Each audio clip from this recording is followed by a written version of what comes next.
안녕하세요. 저는 30대 중반 여성으로 현재 서울에서 혼자 살고 있습니다. 한때는 사랑하는 가족도 있었고 결혼해서 남편과 평생 행복하게 살 거라 생각했습니다. 하지만 제 인생은 그야말로 불행의 연속이었습니다. 하늘도 무심하시지.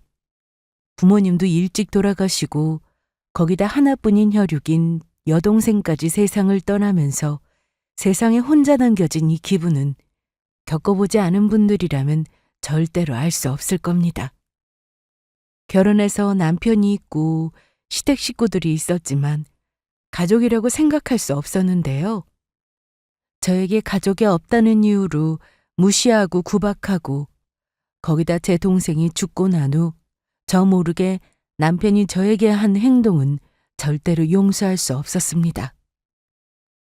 동생이 죽고 나서 제가 받게 된 보험금을 탐내더라고요. 적어도 인간이라면 기본 도리는 해야 한다고 생각했지만 남편이나 시댁 식구들에게서 그런 모습은 전혀 찾아볼 수 없었습니다. 저는 원래 부모님과 여동생 이렇게 넷이 살고 있었습니다. 특별할 것 없는 평범한 그런 가족이었지만 지금 생각해보면 그때가 너무 행복하고 그리운 시절이었습니다. 부모님은 맞벌이를 하셔서 아침 일찍 나가서 저녁에 들어오셨는데 그러다 보니 제가 동생을 많이 챙겨야 했습니다. 동생도 저를 잘 따라주었고요. 흔히 자매는 어릴 때 많이 싸운다고 하지만 제 동생은 그러지 않았습니다. 저는 동생 숙제도 봐주고 밥도 같이 차려 먹고 하면서 서로 의지하고 그렇게 지냈습니다.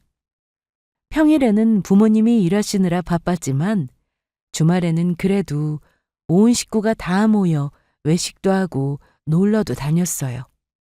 그러던 어느 날 저는 믿고 싶지 않은 소식을 마주해야 했습니다. 제가 대학 졸업 후 회사에 취직을 했는데 아빠가 회사에서 사고를 당하셔서 병원에 실려갔다는 연락을 받았습니다. 주희야, 어떡하니? 지금 엄마 병원이야. 아빠가 사고 당해서 병원 왔는데 의식이 없다. 급히 수술 들어갔는데 너 빨리 좀 와. 뭐? 알았어. 금방 갈게. 저는 엄마의 전화를 받고 급히 병원으로 갔는데 수술 후에도 아빠는 여전히 깨어나지 못하셨습니다. 중환자실에서 일주일도 채 버티지 못하고 세상을 떠나셨죠. 이 충격으로 엄마는 식사도 잘하지 않으셨습니다. 엄마, 이러다 엄마까지 쓰러져. 입맛 없어도 좀 드세요. 됐어. 너 먹어. 은주랑 저는 먹었죠. 그래, 네가 좀 잘 챙겨줘.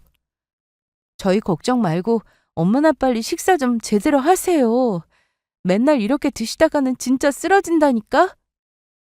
엄마는 다니던 직장도 그만두시고 집에 계셨는데 살도 많이 빠지고 몸이 약해지셨습니다. 그러다 얼마 뒤 엄마도 세상을 떠나셨어요. 사실 저나 동생도 아빠가 사고로 돌아가셨을 때 믿기지 않았는데 엄마가 받으셨을 충격은 아마 더 크셨을 것 같습니다. 세상에 여동생과 둘만 남았을 때 그 심정은 그야말로 절망적이었어요. 그럼에도 제가 이 악물고 더 열심히 살았던 건 부모님이 생전에 후회 없이 인생을 살라고 하신 말씀 때문이었습니다. 그래서 저는 부모님이 안 계셔서 슬퍼할 겨를도 없이 동생과 열심히 살아야 했습니다. 동생은 1년 뒤 대학을 졸업하고 저처럼 직장인이 되었는데 둘 다 회사를 다니다 보니 바쁘게 지낼 수밖에 없었습니다. 제가 항상 신경 쓰며 살았던 건 오로지 동생뿐이었습니다. 제가 언니여서 동생에게 부모 노릇해야 한다고 생각했거든요. 그래서 제 친구들은 하나같이 다 남자친구를 만나고 연애해서 결혼까지 하는데 저는 그러지 못했습니다. 관심도 없었고요. 그러다 제 나이 30이 되었을 때 남편을 만났습니다. 친구의 소개였는데 저보다 나이는 2살이 많았고 저처럼 평범한 직장인이었어요. 남편은 저희 집안 환경을 다 알고 만났습니다. 그래서인지 제 동생을 아주 잘 챙겨줬죠. 주희야, 이거 은주 갖다 줘. 이건 언제 샀어? 아까 카운터에서 미리 얘기해뒀지. 고마워, 좋아하겠다. 은주가 여기 음식 되게 좋아하잖아. 그래서 미리 주문한 거야. 이러니까 은주가 자기를 좋아하지. 남편은 저는 물론 제 동생에게도 잘해줬는데, 물론 단순히 잘해준다고 해서 제가 남편과 결혼을 결심한 건 아니었습니다. 만나면 만날수록 좋은 사람이라고 느꼈기 때문이었죠. 제가 살면서 연애 경험이 많은 것도 아니었으니 남편의 속을 제가 100% 어떻게 알겠어요? 하지만 3년 동안 만나면서 한결같은 모습을 보여주니 믿음이 갔습니다. 시댁에 인사를 갔을 때도 시부모님은 제 사정을 아시고는 이렇게 말씀하셨어요. 주희야, 그동안 고생 많았다. 아닙니다. 고생한 거 없어요. 그래도 부모가 곁에 있는 거랑 없는 건 차이가 크지. 우리 우진이한테 얘기 많이 들었어. 아주 어른스럽고 속이 꽉 찼다고 하더라. 그런데 오늘 보니까 정말 그렇네. 앞으로 나나 아버지가 친부모까지는 아니더라도 든든하게 버팀목이 되어줄게. 그러니까 우리 잘 지내보자. 감사합니다. 상견례까지 할 것도 없이 시댁에서는 제 동생까지 초대해 주셨고 다 같이 식사를 먹으며 결혼 얘기를 했습니다. 시댁에는 남편의 여동생이 1명 있었는데 제 동생보다도 나이가 어렸습니다. 그런데 저를 언니라고 부르며 잘 따르길래 저도 앞으로 잘 지내야겠다 생각했어요. 그렇게 저는 남편과 결혼을 했고 시댁에 가면 시부모님이 항상 반겨주셨습니다. 우리 주희 왔어? 어서 와. 여기 앉아서 좀 쉬어. TV 보고 싶은 거 있으면 보고 자고 싶으면 방에 들어가서 한숨 자고 나와. 아니에요. 저는 뭐 할 거 없어요? 할 게 뭐 어디 있어. 내가 하면 돼. 시댁에 가면 어머님은 저한테 아무것도 하지 말라고 그냥 쉬기만 하라고 하셨습니다. 사실 그게 좀 마음이 편하진 않았어요. 아무래도 시댁이었으니까요. 하지만 어머님이나 아버님은 친정에 온 것처럼 생각하라고 하시며 누워 있어도 아무도 뭐라고 할 사람 없으니 편하게 있으라고 하셨어요. 그래서 저는 정말이지 시댁을 잘 만났다고 생각했습니다. 그런데 시댁에서 저를 이렇게 대해주시는 것도 오래가지 않더군요. 딱 1년이었습니다. 남편과 결혼한 지 1년 차가 되었을 때 시댁에서는 은근히 돌아가신 친정 부모님 얘기를 많이 하셨습니다. 제가 실수라도 하는 날에는 어머님이 꼭 엄마 얘기를 하시더라고요. 죄송해요, 어머님. 제가 손이 미끄러져서. 아이고, 조심 좀 하지. 그거 선물 받은 컵인데. 에휴, 아까워서 어째? 제가 새로 하나 사드릴게요. 그거 외국에서나 파는 거야. 아유, 참. 돌아가신 안사돈 이런 건 안 가르쳐주고 가셨나 보다. 네? 조심 좀 하란 얘기야. 참 속상해. 제가 시댁에서 식사 후 설거지를 하고 있었는데 순간 손이 미끄러워 커피잔 하나를 깼습니다. 그런데 어머님이 아끼는 거라고 하시며 뭐라고 하시는데 갑자기 친정엄마 얘기를 하셔서 저도 좀 기분이 좋지는 않았습니다. 시댁에 가면 어머님이 저한테는 항상 쉬라고 하셨지만 이게 마냥 좋지는 않았어요.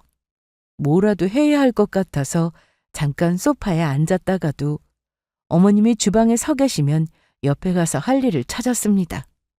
말씀으로는 아무것도 하지 말고 쉬려고만 하셨지만 제가 설거지라도 하고 와야 마음이 편하더라고요. 아무리 잘해주셔도 시댁은 시댁이니까요. 한 번은 제 요리 실력으로 시댁에서 안 좋은 소리를 듣기도 했습니다. 요리는 저보다 제 동생이 더 잘했는데 저는 아무리 노력을 해도 요리 실력이 늘지 않더라고요.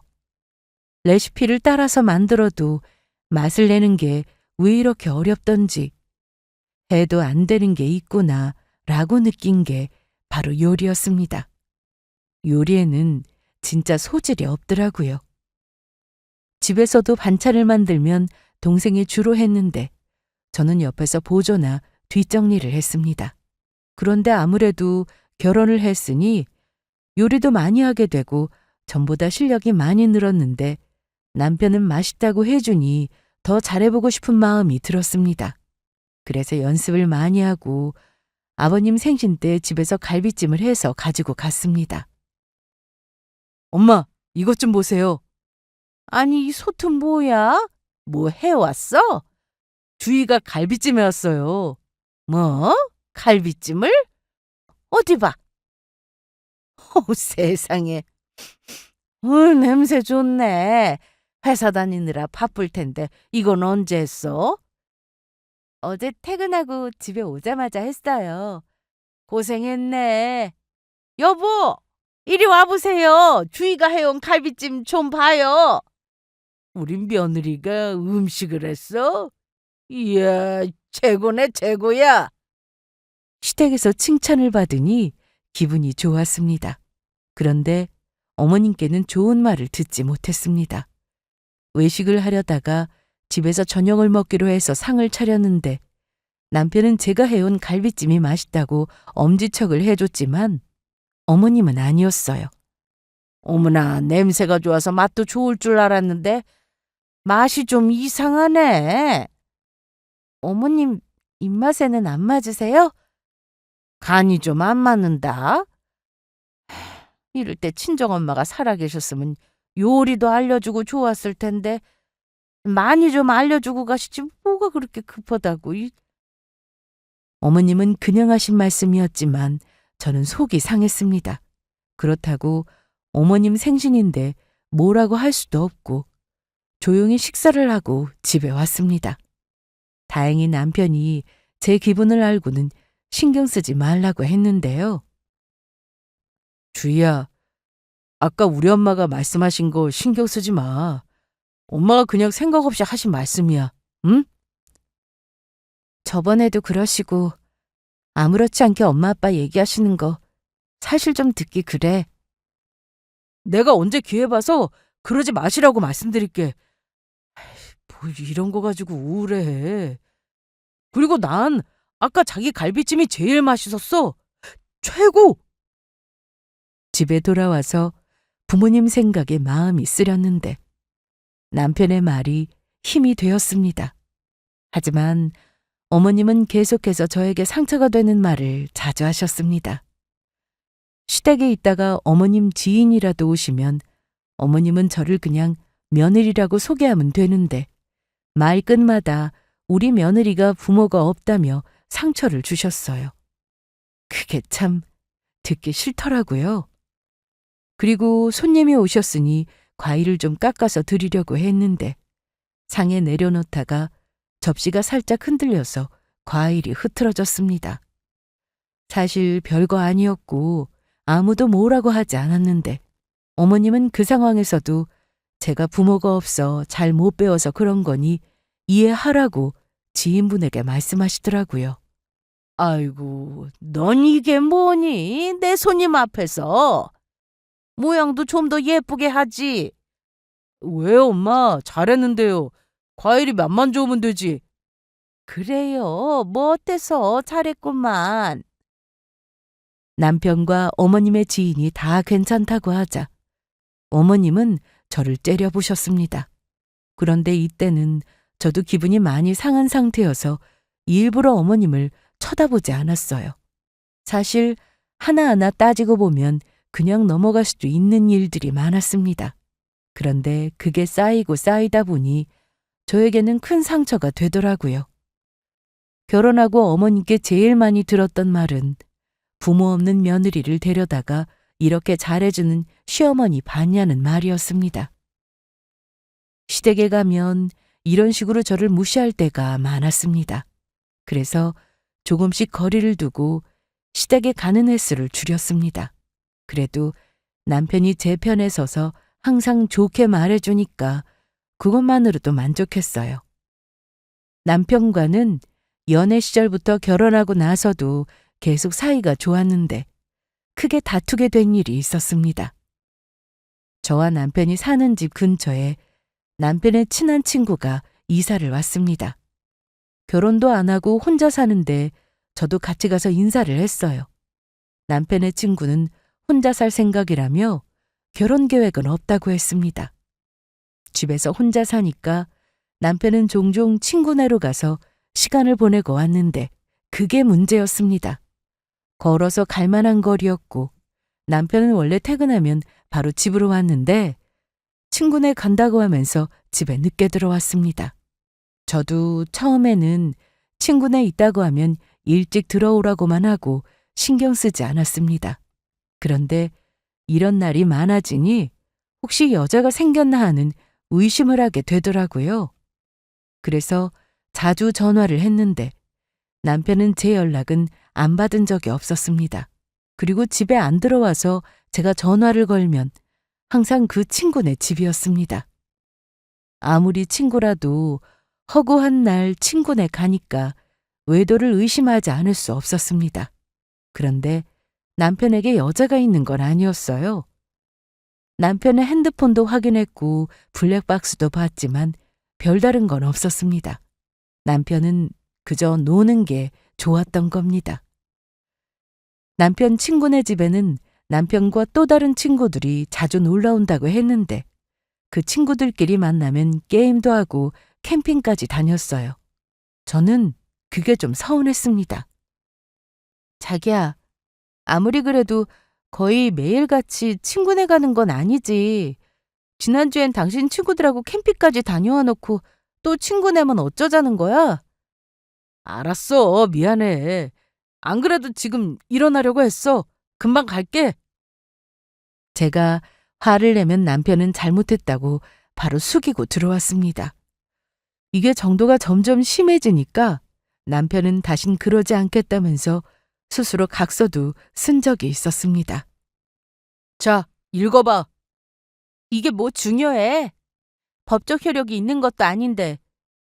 그래도 내가 진심으로 작성한 거야. 여기 밑에 내 지정까지 찍었잖아. 이게 아무 소용이 없는 걸 알면서도 그래도 다신 안 그러겠지 하고 믿었습니다. 제가 쓰라고 한 게 아니라 자기가 직접 써온 거니까요. 그런데 역시나 각서를 쓰고 한 달도 못 가서 남편은 여전히 늦게 들어오고 술에 취해 새벽에 들어와서 오히려 큰 소리를 치곤 했습니다. 야, 강주일! 너 자냐? 남편이 왔는데 나보지도 않고. 당신 지금 뭐해? 깜짝이야. 왜 거기서 나와? 남편은 안방 문 앞에 서서 큰 소리를 치며 제 이름을 부르고 나오라고 했는데 저는 소파에서 남편을 기다리다 깜빡 잠이 들었습니다. 그래서 소리 지르는 남편의 뒤로 가서는 한마디 했는데 자기를 놀래켰다고 하면서 더 짜증을 부렸어요. 여태 거실에서 TV 봤냐? 보긴 뭘 봐. 당신 기다리다가 깜빡 잠든 건데. 대체 지금 몇 시야? 아니 그동안 나도 잔소리 안 하고 참고 있었는데 매일같이 이렇게 늦게 들어와? 남자가 말이야. 나가서 놀다가 늦게 들어올 수도 있는 거지. 넌 그런 것도 이해를 못하냐? 내가 언제 하지 말라고 한 적 있어? 당신 친구들하고 캠핑 다니는 것도 이해했고 친구네 가서 자고 온다고 했을 때도 이해했어. 그런데 나한테 말도 없이 외박하는 건 아니지? 요 며칠 계속 외박하고 새벽에 몰래 들어와서 옷만 갈아입고 출근하는 거 내가 모른다고 생각한 거야? 남편은 취해서인지 제 말에 할 말이 없어서인지 가만히 서 있었습니다. 저런 모습을 보고 있으니 이혼 생각이 절로 나더라고요. 친구들 모임에 가서 이런 남편을 흉보자니 제 얼굴에 침 뱉기라 말도 못하겠고 동생한테도 잘 사는 모습을 보여주고 싶다 보니 혼자 기분 상하고 말아야 했습니다. 그러다 남편의 이런 행동이 도가 지나치다 보니 어느 날 집으로 찾아온 어머님께 말씀드렸는데 반응은 예상을 벗어나지 않았습니다. 우리 우진이 말대로 남자가 나가서 좀 놀 수도 있지 뭘 그래. 막말로 나가서 바람 피우고 다니는 것도 아니잖아. 우리 아들 착한 건 너도 잘 아니까 이해해라. 응? 어머님은 이 일을 대수롭지 않게 생각하시는 것 같았습니다. 남편은 그날 이후로도 모든 마음대로 하고 살았습니다. 그런데 그럴 때마다 제가 잔소리를 해봤자 달라지는 건 없었습니다. 늦게 들어오거나 외박을 하면 거의 친구네서 있다가 오는 거였는데 말해도 듣지를 않아서 그냥 뒀습니다. 그랬더니 남편이 오히려 저에게 전화를 많이 하더라고요. 여보세요? 자기야? 왜? 나 지금 친구네야. 그런데? 아니, 전화도 없고 문자도 안 보내길래. 여보세요? 어, 저녁은 먹었어? 나 곧 일어날 거야. 마음대로 해. 주희야, 왜 그래? 나 늦으면 항상 전화하더니 왜 연락이 없어? 남편은 무슨 청개구리도 아니고 제가 관심을 뚝 끊으니 오히려 칼퇴근해서 집에 일찍 들어왔습니다. 집에 오면 같이 저녁을 먹자고 하기도 하고 저녁 먹고 집 근처 마트에 같이 장을 보러 가기도 했습니다. 남편은 집안일도 곧잘 했는데 자주는 아니지만 청소기도 돌리고 설거지도 하는 걸 보고는 아예 안 하고 사는 남편도 많으니 그걸 만족하며 살았어요. 한동안 친구네 집에서 살다시피 하느라 그동안 집안일에 신경 못 썼다며 남편은 먼저 청소기를 돌리고 빨래도 개며 제 눈치를 보며 지냈습니다. 남편은 약속이 있어서 나가도 일찍 들어오고 술도 조금만 마시길래 정신을 차렸나 생각했어요. 그런데 일찍 들어와서 달라진 모습을 보이다가 제 기분을 상하게 한 건 따로 있었습니다. 이날은 남편이 부서 회식이 있다고 했는데 생각보다 일찍 왔더라고요. 회식이라며? 왜 이렇게 일찍 왔어? 그냥 집에 오고 싶어서 오래 앉아 있어봐야 술만 마시지 뭐. 그런데 그건 뭐야? 남편이 검은색 봉지 하나를 들고 왔는데 안에 뭐가 들었는지 저한테 먹으라고 그냥 주더라고요. 자기 족발 좋아하잖아. 일부러 사왔어? 자기 먹기에 양이 딱 맞을 거야. 저는 저녁도 대충 먹어서 마침 출출했는데 족발을 사왔다고 하니까 기분 좋게 열어봤습니다. 당신이 웬일이야? 나 좋아하는 족발을 다 사오고? 결혼하고는 거의 처음 아닌가? 냄새 좋다. 이게 뭐야? 저는 족발집에서 파는 걸 사온 줄 알았는데 그게 아니었어요.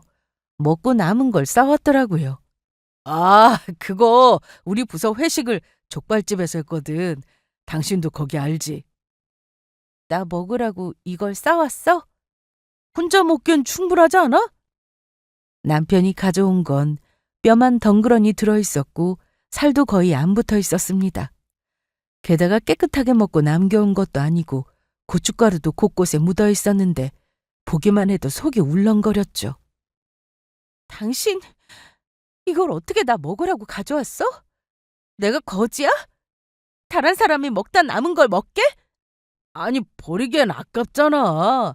그렇게 아까우면 당신이나 먹어. 아니 무슨 말이 그래? 기껏 생각해서 싸웠더니 하는 말이라고는. 그리고 당신이 나 늦게 들어온 거 싫어해서 2차 안 가고 일찍 왔구만. 왜 화를 내? 내가 친구들하고 밥 먹고 남은 거 싸와서 당신한테 먹으라고 하면 좋겠어? 나는 좋겠는데? 난 맛있게 먹을걸? 저는 너무 기가 막혀서 통에 들어있던 내용물을 음식물 봉투에 넣었습니다. 그랬더니 그걸 보고 사람 성의를 무시했다며 남편이 화를 내더군요. 이 일로 남편과 사이가 안 좋아졌어요. 전에는 늦게 들어와 속을 썩이더니 이번엔 먹다 남은 음식으로 화를 나게 하고 짜증이 났죠. 그런데 남편이 퇴근하고 집에 오면 작은 방에 들어가서 나오질 않았습니다. 대체 뭘 하나 했는데 남편이 게임을 하고 있더라고요. 저와 연애를 할 때도 게임을 하는 모습을 본 적이 없었고 얘기도 안 해서 하는 줄을 몰랐는데 제가 방문을 열고 들어가는 것도 모른 채 게임에 집중하고 있었습니다. 집에 와서 게임이야 얼마든지 할 수 있다고 생각해서 저도 뭐라고 하지는 않았습니다. 그런데 한번 게임을 시작하면 1시간, 2시간은 물론 밤을 새서 하기도 했어요. 자다가 눈을 떴는데 옆에 없길래 혹시나 작은 방에 있나 해서 가보면 게임을 하고 있거나 아니면 의자에 앉은 채로 졸고 있기도 했습니다. 마이크가 달린 헤드셋을 끼고 게임을 했는데 뭐라고 말하는지 들어보면 남편 친구들과 게임을 하는 것 같더라고요. 제가 모르는 게임 용어를 써가며 친구들 이름을 부르며 이렇게 해라 저렇게 해라 얘기하는데 게임을 하는 것도 문제였지만 작은 방의 위생 상태가 더 문제였습니다. 컴퓨터 책상 위를 보면 다 먹고 국물만 남은 컵라면에 귤 껍질에 과자 봉지까지 쓰레기 천지였어요. 책상 위는 물론 방바닥도 마찬가지였고요. 심지어 날파리까지 날아다니길래 저는 퇴근 후 남편이 오기 전에 쓰레기만 대충 치웠습니다. 그랬더니 이걸로 난리가 났습니다. 아이씨, 자기야, 내 책상 치웠어? 쓰레기만 버렸어. 내가 분명히 손대지 말라고 했잖아. 내가 치운다고. 냄새도 너무 심하고 벌레까지 날아다니는데 그걸 보고만 있으라고? 내 카드 못 봤어? 무슨 카드? 너 혹시 쓰레기 버린다면서 내 카드도 같이 버린 거 아니야? 잘 봐봐. 어디 있겠지. 아니, 없으니까 내가 이러고 있는 거 아니야. 아, 왜 사람 말귀를 못 알아듣냐? 아, 치우지 말라고 내가 그랬잖아. 남편은 불같이 화를 냈습니다. 누구는 소리 지를 줄 모르고 화낼 줄 몰라서 가만히 있나요? 똑같은 사람 되기 싫어서 조용히 쳐다만 봤습니다. 그리고 화를 참으며 남편에게 저음으로 얘기했어요. 치우면서 당신 카드 본 적 없고 눈에 보이는 쓰레기만 치웠어. 아, 몰라! 앞으로 작은 방 들어오지 마. 알았어? 남편은 이날 하도 난리를 쳐서 저도 더는 그 방에 들어가지 않았습니다. 며칠 뒤 카드는 컴퓨터 책상 밖에서 발견됐는데 그걸 찾고 저에게 미안했는지 괜히 말을 걸더라고요. 저기 주희야, 나 지금 커피 사러 갈 건데 너 뭐 마실래? 아니. 너 녹차 좋아하잖아. 그거 사올까? 됐어. 남편은 그러더니 혼자 나가서 커피와 제가 좋아하는 녹차를 사가지고 왔습니다. 여기 마셔. 그리고 카드 찾았어. 뭐? 책상 바닥에 떨어져 있더라. 남편은 괜히 머리를 긁으며 방으로 들어갔는데 항상 화를 내고 먼저 화해하는 쪽은 거의 남편이었습니다. 이렇게 살다 보니 제가 꿈꿔온 결혼 생활과는 달라도 너무 다르더라고요. 시댁에서 막말을 듣고 와도 남편이 제 편이고 저를 위해주니까 남편만 보고 살아야지 생각했던 때도 있었습니다. 하지만 퇴근 후 집에 오면 남편은 게임에 빠져 저와 대화도 거의 하지 않았고 조그만 기분이 상한다 싶으면 불같이 화를 냈습니다. 이런 성격을 연애 때 어떻게 숨겼나 싶을 정도로 제가 알던 남편의 모습은 온데간데 없더라고요. 그렇게 하루하루 살다 보니 이혼 생각만 늘어갔는데 시댁과 거리를 두며 지내서 어머님은 집으로 찾아올 때가 종종 있었습니다. 그래도 미리 전화는 하고 오셨는데 이날은 연락처도 없이 갑자기 찾아오셨어요. 이때가 평일이었고 시간은 밤 9시였습니다. 저는 이날 회사에서 좀 늦게까지 일하느라 집에 왔더니 저녁 8시 반이 되었더라고요. 그래서 오자마자 씻고 나왔는데 어머님이 바로 오셨습니다. 머리도 말리지 못하고 수건으로 둘러싸고 있었는데 어머님이 오셔서 아니 어머님, 이 시간에 연락도 없이 웬일이세요? 너는 시어머니를 보고 그게 할 소리냐? 니네가 하도 집에 안 와서 죽었는지 살았는지 내 눈으로 직접 확인하려고 왔다. 아니, 그런데 우리 유진이는 아직 퇴근 안 했어? 방에 있을 거예요. 안방? 아니요, 저기 작은 방이요. 어머님은 그렇게 작은 방 쪽으로 가셨고 방문을 열었는데 코를 막으셨습니다. 어머나, 이게 무슨 냄새야? 세상에나 방이 이게 뭐야? 남편이 청소하지 말라고 해서 냅뒀는데 방 상태는 엉망이었고 헤드셋을 끼고 게임을 하느라 어머님이 온 줄도 모르고 있었습니다.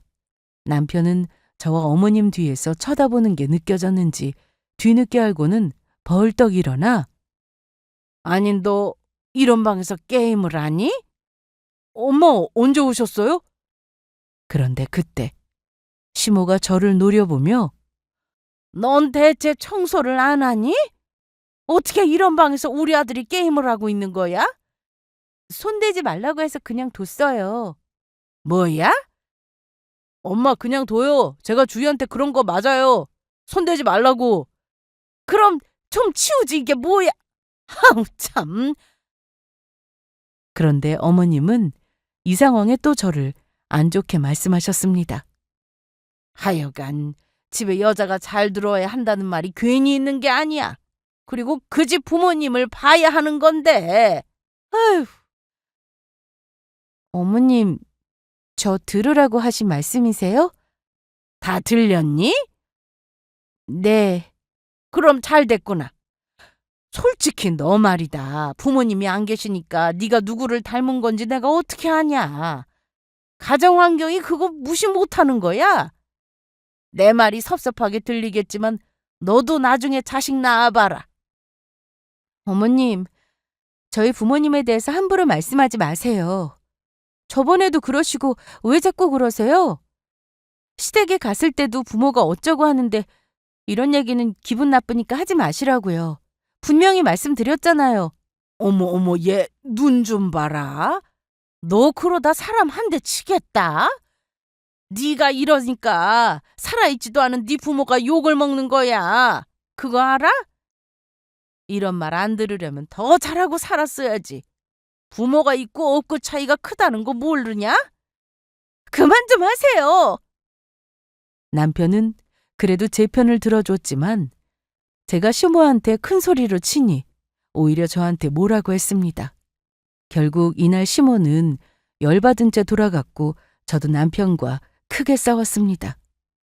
남편이라도 정신이 똑바로 박힌 사람이었다면 시댁과 연 끊고 지낼 수도 있었겠지만 남편까지 이 모양이라 더는 같이 살고 싶다는 생각이 들지 않더라고요.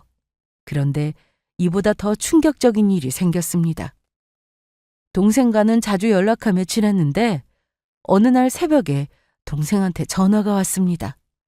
잠결에 받았다가 전화를 받고는 정신이 번쩍 들었죠. 여보세요? 은주야, 이 시간에 무슨 일이야? 강은주 씨 보호자 되세요? 네, 제가 언니인데요. 누구세요? 여기 병원인데 빨리 좀 오시겠어요? 장은주 씨 지금 교통사고로 구급차 타고 실려왔어요. 전화를 끊고 이게 대체 무슨 일인가 싶어 일단 외투부터 걸치고 나가려는데 남편을 깨우니 짜증을 내길래 혼자 나와서 택시를 타고 병원으로 향했습니다. 그런데 병원에 도착하고 나니 작별 인사고 뭐고 인사도 못하고 동생은 이미 세상을 떠난 뒤였습니다. 의사 말에 따르면 이미 심정지 상태로 병원에 도착했다고 하더라고요.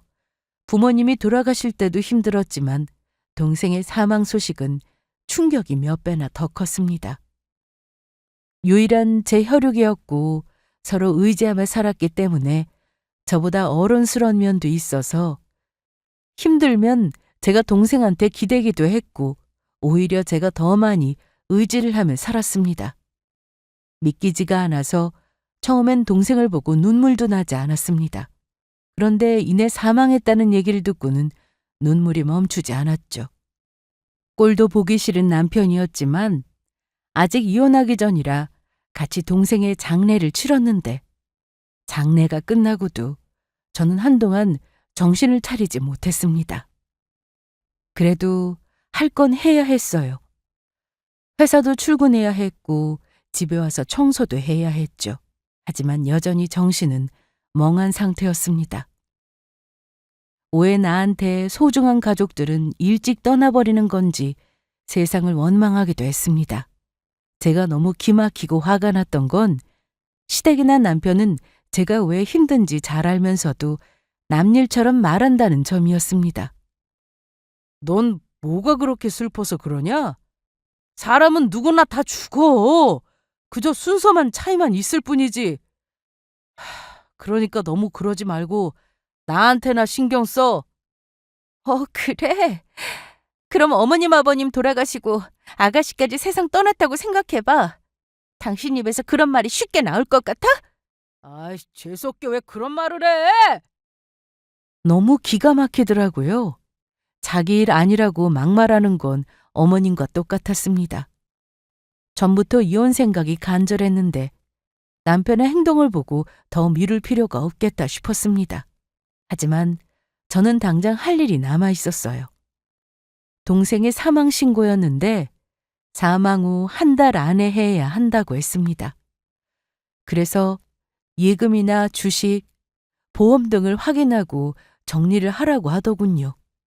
정리하는 과정 속에서 저는 동생이 보험을 들어놓은 것을 알게 되었고 사망보험금이 나온다는 사실도 확인했습니다. 보험금은 3억이었습니다. 이걸 확인하는데 정말 허탈했습니다. 돈은 필요 없으니 동생이 다시 살아서 돌아왔으면 하는 생각이 들었거든요. 죽고 나서 나오는 돈이 무슨 소용인가 싶어서요. 그래도 정리할 건 해야 해서 보험사에 전화 후 사망진단서와 가족관계 증명서 등 관련 서류를 챙겨두었습니다. 직접 방문해야 한다고 해서 일단 서류를 봉투에 넣어 화장대 서랍에 넣어뒀는데 며칠 뒤 남편이 이걸 알게 됐어요. 제가 주방에서 설거지를 하고 있는데 남편이 안방에서 뭔가를 들고 나왔습니다. 주희야, 처제한테 보험이 있었어? 뭐? 뭐야? 왜 서랍을 뒤져? 아니, 찾을 게 있어서 서랍 열어보다가 본 거야. 남편이 손에 들고 있던 건 동생의 보험 증서였습니다. 저는 고무장갑을 벗고는 바로 보험 증서를 뺏어 들었습니다. 그런데 사람이 죽으면 원래 돈이 이렇게 많이 나오나? 처제도 참. 살아있을 때 이 돈이 있었다면 얼마나 좋았을까? 남 좋은 일만 시키고 참 팔자가 그렇다. 남편은 끝까지 말을 못하게 했습니다. 당신은 보험금이 얼마인지 그게 그렇게 궁금해? 내가 지금 무슨 정신으로 버티고 사는지 눈으로 봐서 알면 말이라도 괜찮다고 하는 게 맞는 거 아니야? 내가 뭘 어쩌다고 그래? 참나. 그런데 이날 이후로 남편이 조금 달라진 모습을 보였습니다. 그렇게 말끝마다 저를 무시하고 말을 얄밉게 하던 사람이었는데 그 좋다던 게임도 안 하고 스스로 청소도 하더라고요. 심지어 밥까지 했습니다. 주말에 자고 일어났는데 여보 일어났어? 얼른 나와 밥 먹자. 내가 아침 했어. 뭐? 내가 밥 했다고. 그리고 밥 먹고 설거지도 내가 할게.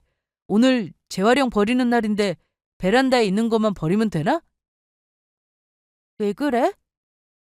내가 뭘? 너 원래 청소도 하고 밥도 잘했잖아. 그게 언제적인데? 에이, 그냥 먹어. 남편은 이날 오후 쓰레기를 버리러 나가면서 올 때 먹고 싶은 건 없는지 물어보고 저를 챙겼습니다. 우리 아파트 단지 앞에 옛날 통닭 파는 트럭 왔던데 사올까? 자기 오늘 살 많이 빠진 거 알아? 처제 떠나고 나서 밥도 잘 안 먹고 그러니까 살이 빠지지. 내가 쓰레기 금방 버리고 사올 테니까 조금만 기다려. 그런데 이런 이상한 행동을 하는 게 남편만이 아니었더라고요. 식모도 그렇게 말을 못되게 하고 저를 볼 때 흘겨보는 사람이었는데 전화를 자주 하더라고요. 요즘 마음이 어떠냐고 하고 반찬을 했다며 남편한테 보냈으니 먹으라고 했습니다. 아무래도 내가 직접 반찬을 들고 가면 네가 불편할 것 같더라고. 맛없어도 정성을 다해서 만든 거니까 밥 잘 챙겨 먹어. 갑자기 왜 이러세요? 갑자기는 너희 결혼할 때 내가 한 말 잊었어? 내가 너한테 친정엄마처럼 잘해주겠다고 했잖아. 물론 그동안 불미스러운 일이 좀 있긴 했는데 다 잊자. 살면서 어떻게 좋은 일만 있겠어. 내 말에 기분 나쁘고 섭섭한 게 있었다면 사과하마. 이상했습니다. 이럴 사람들이 아니었거든요. 그런데 왜 저러는지 그 이유를 알기가 오래 걸리지 않았습니다. 일주일이 지나서 너무나도 쉽게 알 수 있었어요. 이유는 동생의 보험금이었습니다. 짐작은 했는데 정말 돈 때문일 줄은 몰랐습니다. 아무리 인성이 바닥인 사람들이라 해도 다른 것도 아니고 동생의 사망보험금을 탐낼 수 있는지 제 머리로는 이해가 되질 않았죠. 제가 이걸 어떻게 알았냐 하면 바로 신우의 전화 한 통 때문이었습니다.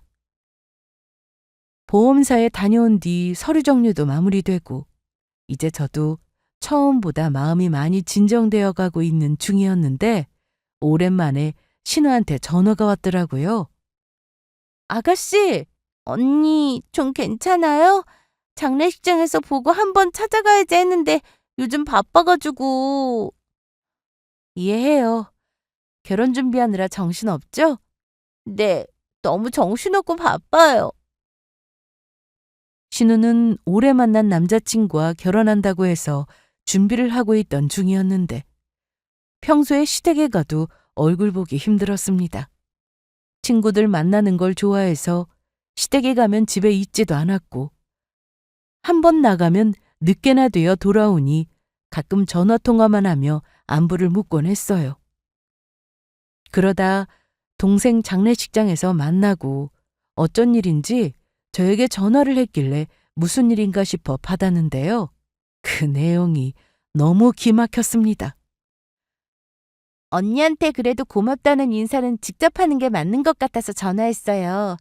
원래는 얼굴 보고 해야 하는데 이해해줘요. 뭐가 고맙다는 거예요? 엄마랑 오빠가 그러던데요? 언니가 저 결혼하는데 신혼집 정도는 해준다고 그랬다고. 그래서 언니 덕분에 결혼할 수 있는 것 같아요. 저희 신혼집 때문에 골치 아팠거든요. 네? 에이, 언니 모른 척하지 말아요. 오빠가 언니는 생색내고 그러는 거 싫어해서 굳이 전화할 필요 없다고 했는데 그래도 그건 예의가 아니죠. 제가 언제 한번 크게 동네로 가서 밥 잘 먹을게요. 순간 망치로 머리 한 대 맞은 기분이었습니다. 남편은 아가씨한테 결혼 준비하면서 집 걱정은 하지 말라고 큰 소리를 쳤답니다. 그래서 왜 그러나 했는데 알고 보니 제가 돈을 해주는 걸로 알고 있더라고요. 우진 씨가 그래요? 네! 오빠가 언니한테 전화하지 말라고 아주 신신당부했는데 그래도 어떻게 그래요. 그리고 이건 오빠 덕이 아니라 언니 덕이니까 언니한테 고맙다고 말을 해야 하는 게 맞죠. 전화를 끊고 나니 헛웃음이 나왔습니다. 대체 이 인간의 바닥은 어디까지인가 싶더라고요. 신우는 이미 신혼집까지 계약을 해놓은 상태라고 했는데 정말 기막힌 일이었습니다. 저와 상의도 없이 동생의 사망보험금을 마음대로 쓰려고 한 그 자체가 천하의 나쁜 놈이었어요. 그래서 저는 남편 놈의 인생을 아주 개박살 내주기로 작정했습니다. 저는 얼마 뒤 보험금을 수령했는데 남편은 예상대로 돈 얘기를 꺼냈습니다. 주희야, 너 돈 받았지? 무슨 돈? 아니, 처제 보험금 말이야. 아, 그 돈 기부했어? 뭐? 기부? 아니, 무슨 기부? 너 미쳤어? 나 안 미쳤고 제정신이야. 너 나한테 말도 없이 무슨 기부를 했다는 거야? 네 마음대로 왜 기부를 해? 왜 그렇게 열을 내? 그 돈이 당신 것도 아니잖아. 왜 아니야? 나한테도 권한이 있지. 남편은 황당한 말을 이어갔습니다. 생각해보니 어이가 없네. 너 내 동생 보험료 한 번이라도 내준 적 있어? 권한? 네가 무슨 권한을 찾아? 내주고 말고를 떠나서 우리 부부잖아. 부부여도 당신한테 그 돈은 아무 권한 없어. 그 돈을 내가 길바닥에 버렸다 해도 그건 내 마음대로 한 거니까 신경 쓰지 마. 너 빨리 기부한 곳에 이름 말해. 전화번호 말해. 싫은데? 이날 보험금 때문에 남편과 저는 아주 크게 싸웠습니다.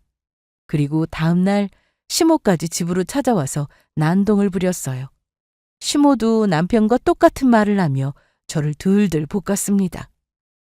아니 너, 네 마음대로 그 돈 처분했다며? 그런데요? 사돈 처녀가 그렇게 된 건 나도 안타깝다 생각한다. 하지만 살 사람은 살아야 하지 않겠어? 그리고 우리 아들이 그간 너랑 사돈 처녀를 얼마나 잘 챙겼냐? 너도 그건 알지? 그러니까 너 기부했다는 그곳 어딘지 빨리 말해. 지금 내 앞에서 전화해서 취소한다고 말해. 시모는 친정 재산을 사위도 나눠 가져야 한다고 억지를 부리며 난리를 쳤습니다. 그럼 어머님, 아버님 재산도 나중에 저 주실 거죠? 왜 말씀이 없으세요? 어머님 아들은 되고 저는 안 되나요? 그랬더니 시모가 아무 말도 못하고 서 있는데 그때 남편이 나섰습니다. 야, 강주희 너 우리 엄마 아빠가 친정 부모님처럼 잘해준 거 생각하면 이러면 안 되는 거야. 그래, 우리 아들 말이 맞다. 내가 너한테 좀 잘했어? 친정 부모 안 계신다고 해서 내가 정말 신경 많이 썼지. 안 그러냐? 시모나 남편이나 서로 기막힌 말을 주고받길래 어디까지 하나 듣고 있었는데 그러니까 우리 우진이도 그 돈에 대한 권한 충분해. 너 잘 생각해라. 이번에 너 판단 잘못하면 네 팔자 완전 말아먹는 거야. 또 그놈의 팔자 얘기를 꺼내길래 저도 더는 듣고 있을 수가 없었습니다. 제 팔자가 어때서요? 이 집구석에서 벗어나면 아주 팔자 피고 살 것 같은데요? 저 어머님 아들하고 이혼하겠습니다. 뭐, 이혼? 야, 무슨 말이야 그게? 내가 이혼해 줄 것 같냐? 이게 돈 안 주려고 수쓰네? 와, 이혼 안 해주면 소송 걸지 뭐. 나 이혼하고 싶어요 하면 법원에서 그러세요 하는 줄 아나 보지? 아무리 부모한테 배운 거 없다지만 너무 무식한 거 아니냐? 무식한 건 너지. 네가 이혼 거절해도 아마 이거면 이혼 가능할걸? 저는 그 자리에서 시모가 저에게 전화로 막말을 하고 모진 말을 했을 때 녹음된 파일을 틀어줬습니다. 볼륨도 아주 크게 했죠. 그뿐만 아니라 문자 내역도 보여줬어요. 제가 남편과 이혼하기 위해서 그간 시댁에서 당했던 부당한 대우에 대해 증거 자료를 제출하려고 문자나 톡을 프린트해 두었는데 그중 몇 장만 가지고 나와서 보라고 던져줬습니다. 이게 뭐냐? 엄마, 주희한테 이런 문자를 보냈어? 뭔데 그래? 아니 세상에 이걸 어디다 쓰려고 프린트까지 했냐? 응? 증거로 제출할 거예요. 뭐? 다시 한번 말씀해 보세요. 저한테 친정엄마처럼 잘해주셨다고요? 저 여태 이런 대우받고 살았는데 뭐가 어쩌고 어째요? 그리고 제가 작성해 놓은 이혼 서류를 남편에게 줬습니다. 남편은 그 종이를 보자마자 찢어버렸고 이내 저한테 사과를 하기 시작했어요. 주희야, 갑자기 왜 그러냐? 어? 미안해. 미안한 거 있었으면 풀어. 어? 아유, 엄마 뭐해? 아, 빨리 사과하지 않고. 사과는 무슨 사과? 저딴 거한테 난 사과 못해. 너 이혼해. 이혼하는 거 그 보험금 내놔라. 아마도 우리 아들 기여도 인정받을 거다. 나도 알아봤어. 유류분 소송인가 뭔가 그거 하면 된다고 하더라. 넌 법이 그렇게 우습냐? 참나. 아들, 너 피곤하게 사과 같은 거 하지 마. 잘못한 게 없는데 뭘 사과해? 시모의 말에 남편은 순간 눈알을 굴리더니 정말이 엄마? 그렇다니까. 이혼 그까짓 거 해. 우리 집은 받아내면 그만이니까. 시모는 어디서 이상한 말을 듣고 와서는 법대로 하자고 큰 소리를 쳤는데 남편이 확실히 말을 못하고 있자 시모는 자기만 믿으라며 저한테는 하고 싶은 대로 해보라고 하고는 돌아갔습니다. 그런데 결말은 누가 봐도 뻔했습니다. 저는 그간 시댁에서 받은 막말과 무시, 그리고 시댁 단톡방에서 제 뒷담화를 했던 사실과 통화 기록 등을 가지고 이혼 소송을 시작했습니다. 남편은 이혼이라는 게 부부 사이의 일만 가지고 되는 일이라 생각했는데 제가 시댁을 걸고 넘어지니 이제야 뒤늦게 알아보고는 상황이 불리하게 돌아간다는 걸 알게 됐습니다. 당장 신우의 신혼집 잔금도 필요했고 이혼도 당할 것 같으니 저에게 용서를 빌기 시작했는데요. 주야, 저기 내가 생각을 해봤는데 내가 잠깐 돌았었나 봐. 제정신이 아니었나 봐. 뭐? 우리 이혼하는 거 그만두자. 어? 착각하지 마. 우리가 무슨 협의 이혼이라도 하는 줄 알아?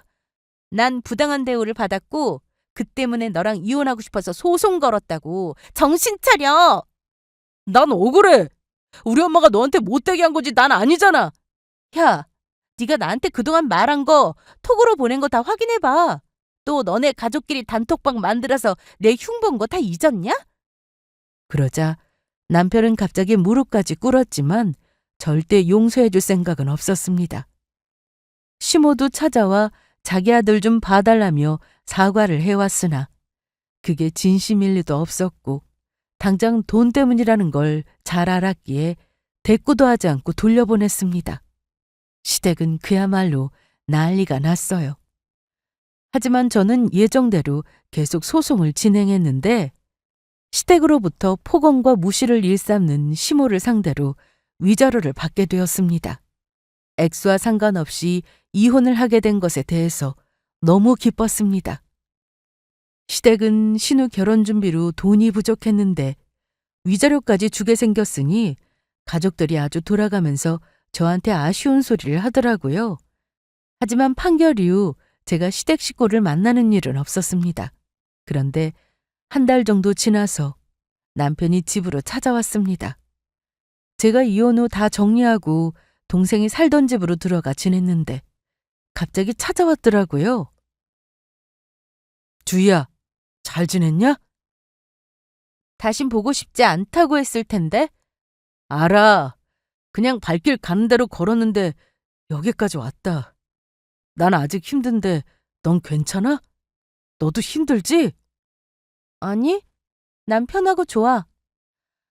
제발 가줄래? 그래, 알았다. 그런데 너 그때 그 돈 정말 기부했어?